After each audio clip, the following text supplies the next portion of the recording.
En 1953, le premier ministre iranien, Mossadegh, qui est nationaliste, décide de nationaliser le pétrole iranien.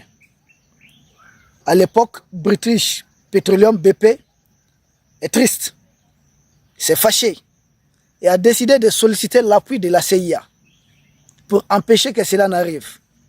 Résultat, Mossadegh a été renversé. Mossadegh qui d'ailleurs, c'est pourquoi quand les impérialistes parlent des questions de démocratie en Afrique, j'ai dit frères africains, voyons clair dans cette histoire. Mossadegh était un vrai démocrate à l'occidental même.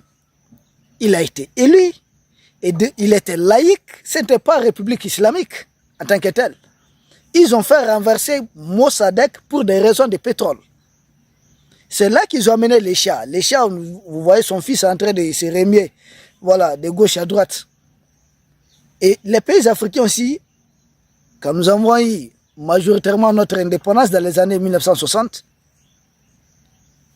et qu'on a commencé à nationaliser certaines choses, l'ancienne puissance coloniale, même façon, la jeune française, a décidé de saisir. C'est pourquoi le moment d'ailleurs, quand on l'éliminait, on a dit c'est un communiste.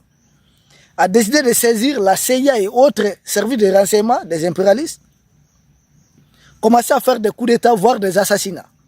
C'est d'ailleurs dans ces conditions que le tout premier président du Togo a été froidement assassiné. Demandé où est-ce qu'il avait trouvé refuge. Auprès de l'oncle Sam au Togo. Mais il a été livré, il a été assassiné, sans demi-mesure. Pour dire que le coup d'État contre Mossadegh a été planifié en commun accord entre différents services de renseignement des pays impérialistes. Différents coups d'État en Afrique aussi, c'est la même chose.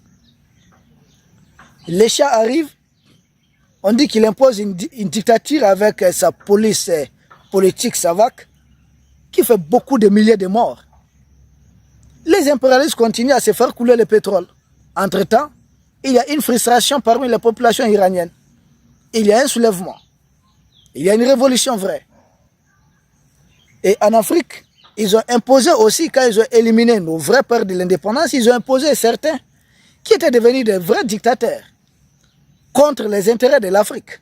Même chose que les Shahs dira. Ils faisaient la pluie et le beau temps des impérialistes. On a vu les Bokassa devenir empereurs ici, intronisés, marcher aux Français.